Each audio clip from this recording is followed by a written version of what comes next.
Hello students. आज हम लोग देखने जा रहे हैं टाइप्स ऑफ वेव।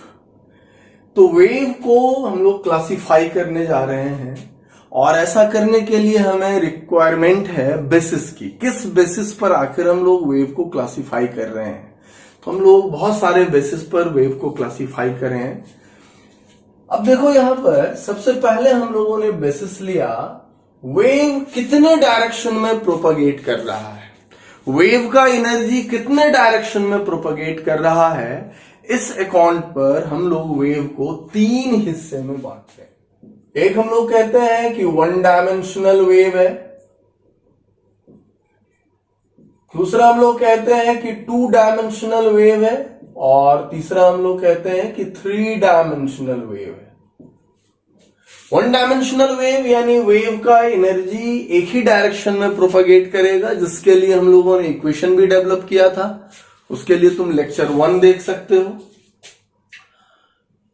और जब वेव का एनर्जी दो डायरेक्शन में प्रोपगेट करे स्पेस के तो टू डायमेंशनल वेव, और जब वेव एनर्जी स्पेस के तीनों डायरेक्शन में तीनों डायमेंशंस में प्रोपगेट करे तो उसे हम लोग कहेंगे थ्री डायमेंशनल वेव।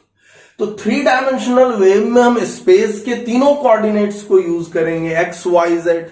और जो हम लोगों ने वेव इक्वेशन डेवलप किया था लेक्चर 1 में, उसमें y हम लोगों ने वेव के वेरिएबल के तौर पर यूज किया था, है ना। तो अभी हम लोग सबसे पहले चेंज करेंगे अपना wave variable.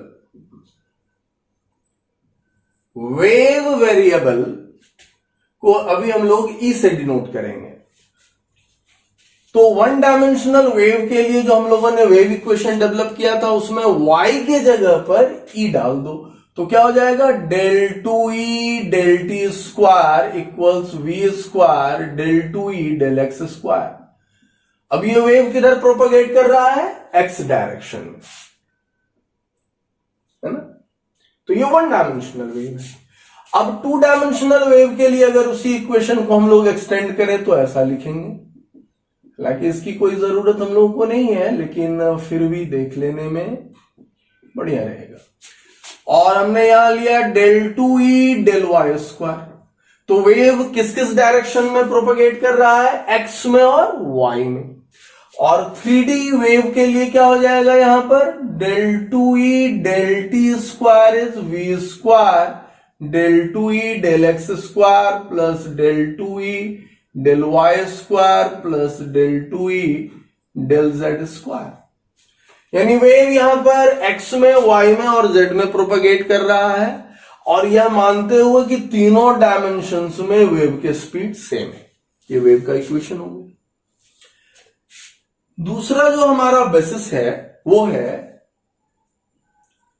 Shape of wave fronts.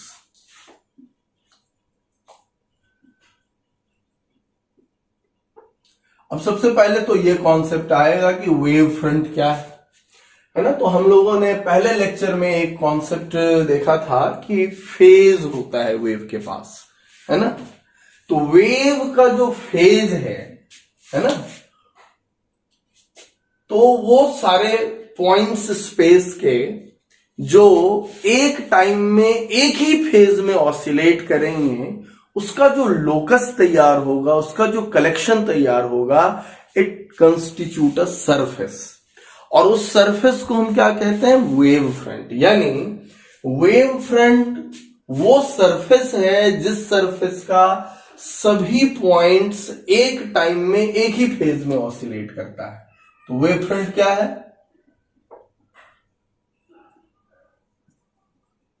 Surface है जिसका all points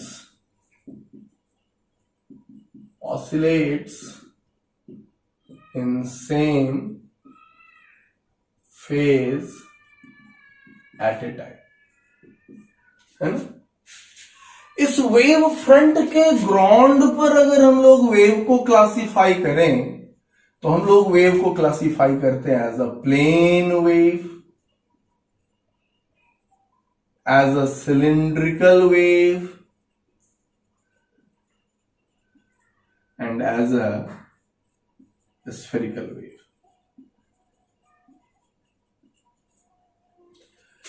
प्लेन वेव ऐसा वेव जिसका वेव फ्रंट कैसा होगा, एक प्लेन बनेगा।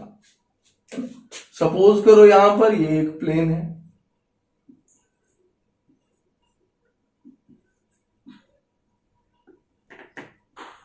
तो वेव इस डायरेक्शन में जा रहा है। सपोज करो ये एक्स डायरेक्शन है, तो वेव एक्स डायरेक्शन में जा रहा है ना। तो उस पे परपेंडिकुलर जो यहां पर वाइजेड प्लेन है, ये वाइजेड प्लेन क्या हो गया हमारा, प्लेन वेव फ्रंट हो गया, है ना। तो इसमें इसको हम लोग प्लेन वेव कहते हैं। असल में यहां पर वेव एक ही डायरेक्शन में जा रहा है, लेकिन इस तरह का वेव फ्रंट तब कंस्टिट्यूट होता है जब हमारा सोर्स कैसा होना चाहिए, या तो प्लेन सोर्स होना चाहिए। जैसे ये बोर्ड एक प्लेन सरफेस है, अगर इसका सभी पॉइंट सोर्स हो वेव का, तो ये जो एक वेव फ्रंट बनाएगा, ये इस प्लेन सोर्स के पैरेलल जो वेव फ्रंट्स होंगे, सारे प्लेन सरफेसेस, वो सब क्या हो जाएगा, प्लेन वेव फ्रंट्स हो जाएगा। तो प्लेन सोर्स होना चाहिए, या मान लो एक पॉइंट सोर्स है ना। तो वो पॉइंट सोर्स जो अपना वेव फ्रंट बनाएगा, तो उस पॉइंट से काफी दूर जो वेव फ्रंट होगा वो भी प्लेन हो जाएगा। तो या तो प्लेन सोर्स होना चाहिए या डिस्टेंट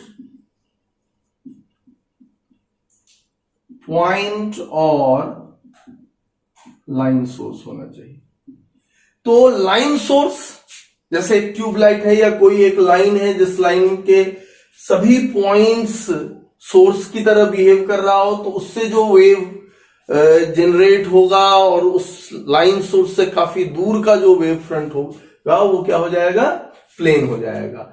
तो सोर्स कैसा होना चाहिए, या तो प्लेन सोर्स होना चाहिए, या डिस्टेंट पॉइंट सोर्स होना चाहिए, या डिस्टेंट लाइन सोर्स होना चाहिए।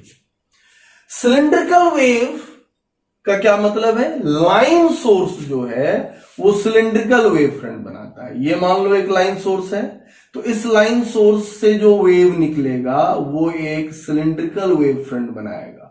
सपोज करो यहां पर z डायरेक्शन में जितने पॉइंट्स है सब सोर्स है, और उससे जो वेव जनरेट होगा, तो वो वेव कैसा वेव फ्रंट बनाएगा, spherical wave front, cylindrical wave front बनाएगा। तो ये सिलिंड्रिकल वेव फ्रंट्स बना। अब यहां देखो, इससे जब हम काफी दूर चले जाएंगे तो जो सिलेंडर का रेडियस होगा वो काफी बड़ा हो जाएगा, तो उसका जो शेप होगा छोटे से हिस्से का, वो ऑलमोस्ट प्लेन हो जाएगा। इसीलिए मैंने ये बात कही थी, है ना। तो इसका सोर्स कैसा सोर्स है, लाइन सोर्स, है ना। ये सिलिंड्रिकल वेव फ्रंट, इसके लिए क्या है, लाइन सोर्स। और स्फेरिकल वेव मतलब सिर्फ से ही क्लियर है, कोई पॉइंट सोर्स है अगर, तो वह तीनों डायरेक्शन में अपना वेव जनरेट कर रहा है ना। वेव तीनों डायरेक्शन में प्रोपगेट कर रहा है ना। तो इसका जो वेव फ्रंट बनेगा वो कैसा हो जाएगा, स्फेरिकल हो जाएगा, है ना। यहां पर वेव रेडियल डायरेक्शन में, z एक्सिस के परपेंडिकुलर डायरेक्शन, मतलब XY प्लेन में जा रहा है, 2 डायमेंशन में जा रहा है ना। यहां पर x में, y में, z में, तीनों डायमेंशंस में जा रहा है, रेडियल डायरेक्शन में जा रहा है। तो इसका सोर्स कैसा होगा, पॉइंट सोर्स। यानी पॉइंट सोर्स क्या जनरेट करता है, स्फेरिकल वेव। लाइन सोर्स क्या जनरेट करता है, सिलिंड्रिकल वेव। और प्लेन सोर्स क्या जनरेट करता है, प्लेन वेव। या पॉइंट सोर्स और लाइन सोर्स से काफी दूर का जो वेव फ्रंट होगा वो भी क्या हो जाएगा, प्लेन वेव हो जाएगा, है ना। जैसे अगर हम लोग सनलाइट को देखें, लाइट भी इलेक्ट्रोमैग्नेटिक वेव है, और सन काफी दूर है यहां से, है ना। तो वो पॉइंट सोर्स की तरह बिहेव करेगा, और अर्थ पर आते आते जो उसका वेव फ्रंट होगा वो सब क्या हो जाएगा, प्लेन वेव फ्रंट हो जाएगा, है ना। एक मैं इंटरेस्टिंग आइडिया बताता हूं कि ये जो प्लेन वेव है इसको कैसे रिप्रेजेंट हम लोग करें, है ना। इस फंक्शन को कैसे लिखें, इसका तो ये वेव वेरिएबल, इसको हम लोग ऐसे लिखें r माइनस वी टी, है ना।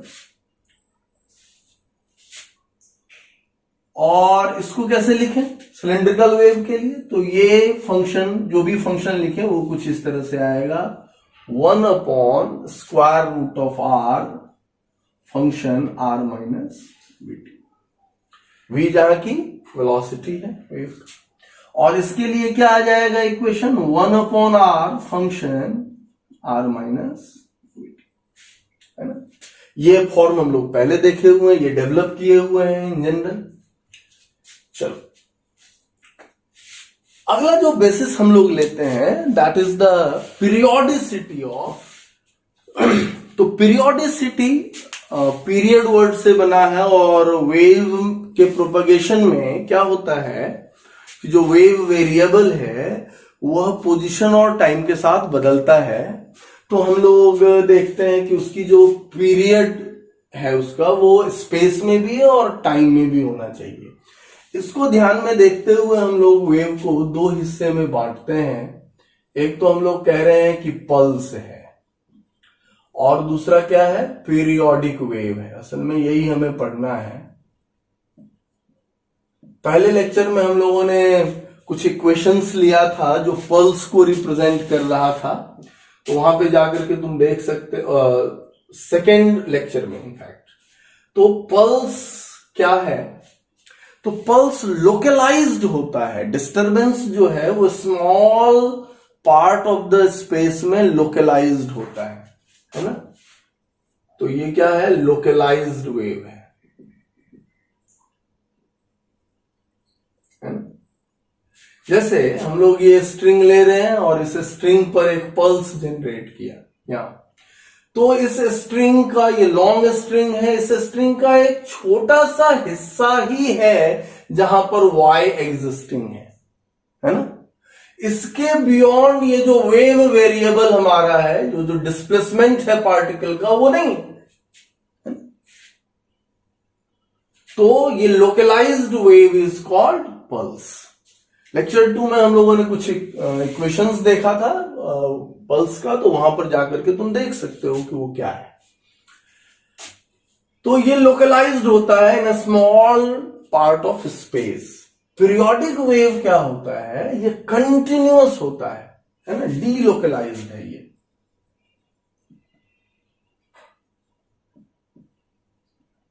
है ना? यानी बड़े पार्ट ऑफ स्पेस में ये डिस्ट्रीब्यूटेड होता है, यानी वेव वेरिएबल का जो वेरिएशंस है वो बिगर पार्ट ऑफ स्पेस में कंटिन्यूड रहता है ना। कोई भी पीरियोडिक वेव होगा, it has periodicity in space and time.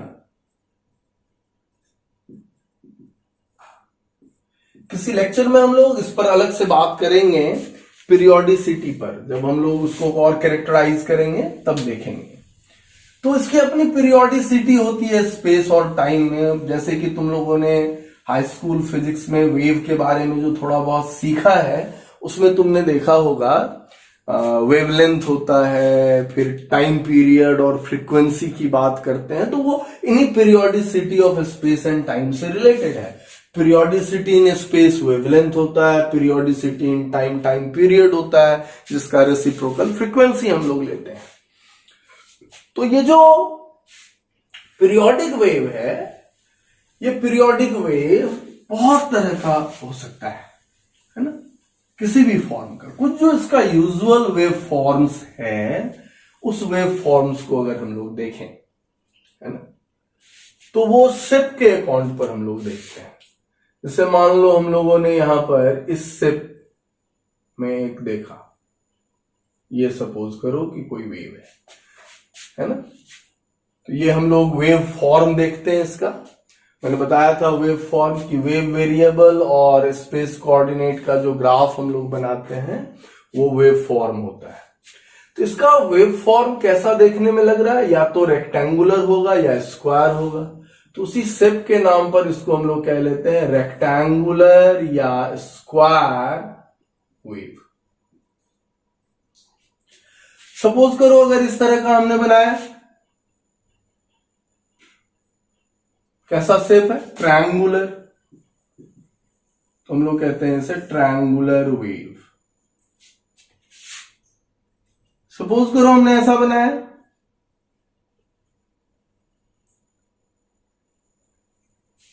तो ये देखने में कैसा लगता है, सॉ, यानी आरी जो होता है उसके दांत की तरह, तो इसको कहते हैं सॉ टिथ वेव।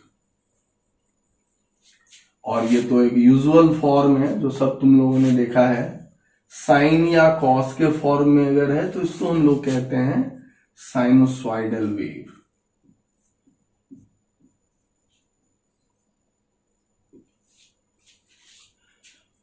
और असल में ये जितने तरह के वेव हम यहां पर देख रहे हैं, रेक्टेंगुलर, ट्रायंगुलर, सॉर्टेड या और भी फॉर्म्स हैं, ये सब कहां से जनरेट होता है, इसी साइनोसॉइडल वेव के कॉम्बिनेशन से आता है। ये जितने पीरियोडिक वेव्स हैं ये कैसे पैदा होते हैं, it is sum of sinusoidal waves.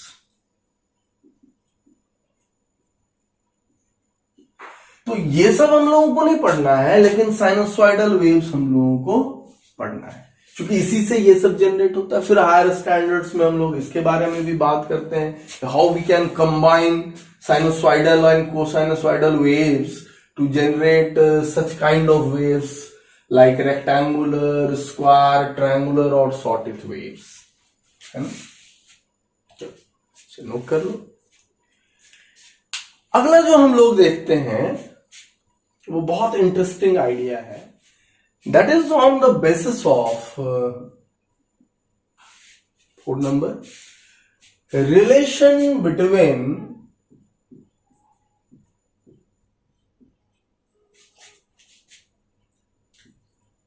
direction of propagation of wave, that is v cap, and direction of variation of या ऑसिलेशन ऑफ, जनरली तो हम लोग पीरियोडिक ही देखते हैं, oscillation of wave variable. Wave variable किस डायरेक्शन में oscillate करता है, इसको रिप्रेजेंट हम लोग करते हैं डेल वाई डेल टी के डायरेक्शन से। वाई यानी वेव वेरिएबल जो टाइम के साथ ऑसिलेट करेगा, वो जिस डायरेक्शन में ऑसिलेट करेगा उस डायरेक्शन को हम del Y del T cap कह रहे हैं, है ना। कैप यूनिट वेक्टर के लिए हम लोग यूज करते हैं। और रिलेशन और direction of propagation of wave जो है वो वी कैप है। इस ग्राउंड पर हम लोग वेव को क्लासिफाई करते हैं बेसिकली 2 टाइप्स में, एक लॉन्गिट्यूडनल वेव और दूसरा ट्रांसवर्स वेव। और एक है जो ट्रांसवर्स और लॉन्गिट्यूडनल का कॉम्बिनेशन हो जाता है, उसे हम लोग कहते हैं रिपल वेव, है ना, और we call it surface wave, है ना। लिक्विड सरफेस पर जो वेव जनरेट करता है उसे हम लोग रिपल वेव्स कहते हैं। लॉन्गिट्यूडनल वेव में क्या होता है, सपोज करो वेव इस डायरेक्शन में प्रोपेगेट कर रहा है, this is the direction of propagation of wave, और जो वेव वेरिएबल है वाई वो भी इसी डायरेक्शन में ऑसिलेट कर रहा है। जैसे हम लोग अगर मान लो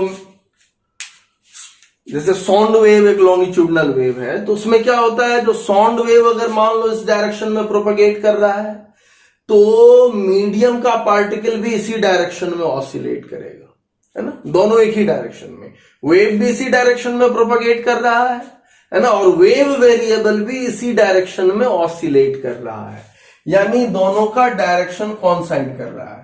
ये del Y del T cap है, तो यहां पर del Y del T cap और वी कैप दोनों क्या है, पैरेलल है। So this is longitudinal wave. Example हम लोग ले सकते हैं यहां पर साउंड वेव,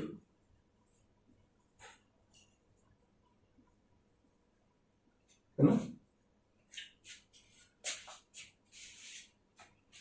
ट्रांसवर्स वेव में क्या होता है कि वेव जिस डायरेक्शन में प्रोपगेट किया, वेव वेरिएबल उसके परपेंडिकुलर डायरेक्शन में ऑसिलेट करेगा, है ना। जिस डायरेक्शन में वेव प्रोपगेट किया उसके परपेंडिकुलर डायरेक्शन में वेव वेरिएबल ऑसिलेट करेगा। जैसे वेव ऑन स्ट्रिंग,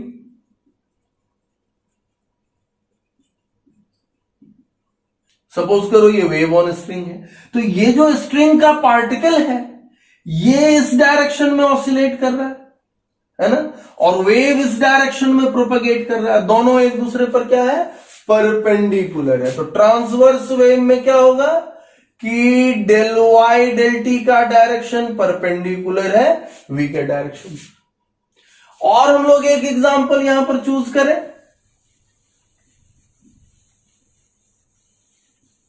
है ना, इलेक्ट्रोमैग्नेटिक वेव। इलेक्ट्रोमैग्नेटिक वेव में भी क्या होता है कि इसमें भी इलेक्ट्रिक फील्ड और मैग्नेटिक फील्ड का ऑसिलेशन हो रहा होगा, है ना। तो ये वेव का डायरेक्शन है प्रोपगेशन का, तो इलेक्ट्रिक फील्ड इस डायरेक्शन में ऑसिलेट कर रहा है और मैग्नेटिक फील्ड इस डायरेक्शन में ऑसिलेट कर रहा है ना। सो इलेक्ट्रिक फील्ड इस डायरेक्शन में ऑसिलेट कर रहा है, मैग्नेटिक फील्ड इस डायरेक्शन में टुवर्ड्स व्यूअर ऑसिलेट कर रहा है, और वेव इस डायरेक्शन में प्रोपगेट कर रहा है ना। लुक एट दिस, सपोज करो यहां पर ये इलेक्ट्रिक फील्ड के ऑसिलेशन का डायरेक्शन है, ये रेड वाला, और ये जो ब्लू मार्कर है इसका जो ये मैग्नेटिक फील्ड के ऑसिलेशन के डायरेक्शन को रिप्रेजेंट कर रहा है। तो ये जो ब्लैक मार्कर है ये वेव के प्रोपगेशन का डायरेक्शन है। यानी असल में वेव का जो प्रोपगेशन हो रहा है ना, वी कैप जो है यह इलेक्ट्रिक फील्ड के डायरेक्शन ऑफ ऑसिलेशन और ये मैग्नेटिक फील्ड के डायरेक्शन के क्रॉस प्रोडक्ट के डायरेक्शन में प्रोपगेट करता है ना। सो वी जो होगा वो ई का डायरेक्शन और बी का डायरेक्शन, ई क्रॉस बी इधर जा रहा है वेव। तो ये भी एग्जांपल है एक ट्रांसवर्स वेव का, है ना। So electromagnetic wave is also a transverse wave. अब रिपल वेव में क्या होता है, असल में ये कॉम्बिनेशन है लॉन्गिट्यूडनल और ट्रांसवर्स वेव का। यहां पर लिक्विड सरफेस जैसे वाटर सरफेस पर जो वेव प्रोपगेट करता है, तो वेव अगर इस डायरेक्शन में प्रोपगेट कर रहा है तो जो लिक्विड सरफेस का मॉलिक्यूल है वह इस डायरेक्शन में भी ऑसिलेट करेगा और इसके परपेंडिकुलर डायरेक्शन में भी ऑसिलेट करेगा। अगर हम कहें कि दोनों डायरेक्शन में उसके ऑसिलेशन का एम्पलीट्यूड बराबर है तो इनफैक्ट वो पार्टिकल एक सर्कुलर पाथ में जाएगा, और अगर दोनों डायरेक्शन में उसका एम्पलीट्यूड सेम नहीं है तो एक इलिप्टिकल पाथ पर जाएगा। यानी ये अगर हमारा रिपल सरफेस का रिपल वेव है सपोज करो, तो असल में जब ये वेव नहीं था वाटर सरफेस पर तो वाटर सरफेस ये था, है ना।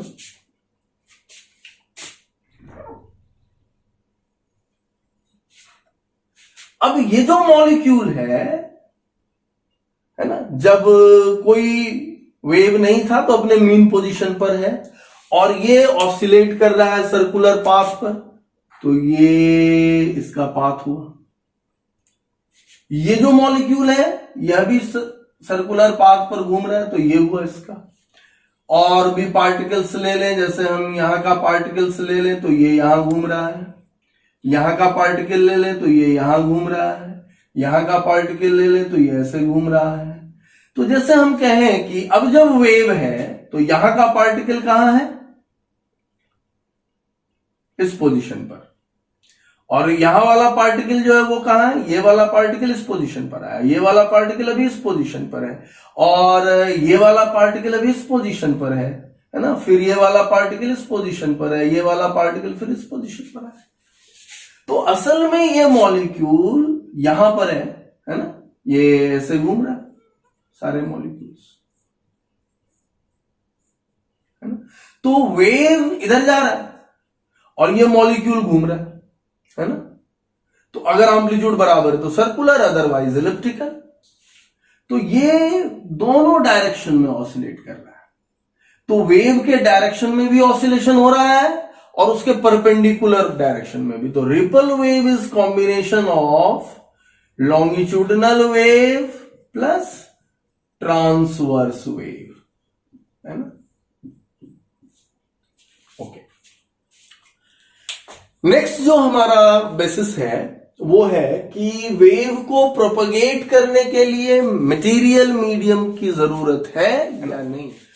तो ये जो मैकेनिकल वेव है इसके बारे में क्या है कि इसके लिए मीडियम की रिक्वायरमेंट है, मटेरियल मीडियम। मीडियम यहां कहने का मतलब है मटेरियल मीडियम। तो वैसे मीडियम की जरूरत है क्योंकि उसी के प्रॉपर्टी का इस्तेमाल करके ये वेव प्रोपगेट करेगा। सो मैकेनिकल वेव जब प्रोपगेट करता है तो उसको मीडियम की जरूरत होती है। It requires medium. एग्जाम्पल के तौर पर हम लिख सकते हैं यहां पर साउंड वेव। ये बिना मीडियम के नहीं प्रोपगेट कर सकता है। वेव ऑन स्ट्रिंग, अब यहां तो नाम में ही क्लियर है ना कि स्ट्रिंग पर जो वेव है तो स्ट्रिंग मीडियम हो गया उसका। और नॉन मैकेनिकल वेव ऐसा वेव जिसको रिक्वायरमेंट नहीं है मीडियम की, does not require a medium. यानी ऐसे वेव सेल्फ सस्टेन्ड होते हैं, है ना। वो मीडियम के प्रॉपर्टी पर बेस्ड नहीं होता है, डिपेंडेंट नहीं होता है। इसका यह मतलब नहीं है कि मीडियम होगा तो वो प्रोपगेट नहीं करेगा, वो मीडियम में भी इवन प्रोपगेट करेगा, बट बिना मटेरियल मीडियम के भी प्रोपगेट कर सकता है। एग्जाम्पल के तौर पर हम लोग देखते हैं इलेक्ट्रोमैग्नेटिक वेव, है ना। जैसे लाइट भी एक इलेक्ट्रोमैग्नेटिक वेव है। तो सन से जो लाइट आता है ना हम तक, तो बीच में तो बहुत सारा हिस्सा वैक्यूम है, वहां पर कोई मटेरियल मीडियम नहीं है, फिर भी वेव हम तक आता है ना। तो electromagnetic wave is non mechanical wave. और मैकेनिकल वेव जो है इसका एक और नाम हम लोग देते हैं इलास्टिक वेव, है ना। असल में इस वेव के प्रोपगेशन में जो मटेरियल मीडियम का प्रॉपर्टी है तो कहता है दो तरह का प्रॉपर्टी होना जरूरी है। एक तो इलास्टिक प्रॉपर्टी होना चाहिए और दूसरा इनर्शियल प्रॉपर्टी होना चाहिए। आगे हम लोग मैकेनिकल वेव के प्रोपगेशन को डिटेल में देखेंगे कि वेलोसिटी कैसे मीडियम के प्रॉपर्टी, इलास्टिक प्रॉपर्टी और इनर्शियल प्रॉपर्टी पर डिपेंड करता है ना। तो आज का लेक्चर ऑलमोस्ट कंप्लीट एक जनरल डिस्क्रिप्शन, जनरल आइडिया पर बेस्ड था। थोड़ा थ्योरेटिकल था कि कितने तरह से हम लोग वेव को क्लासिफाई कर सकते हैं, है ना। Okay, thank you.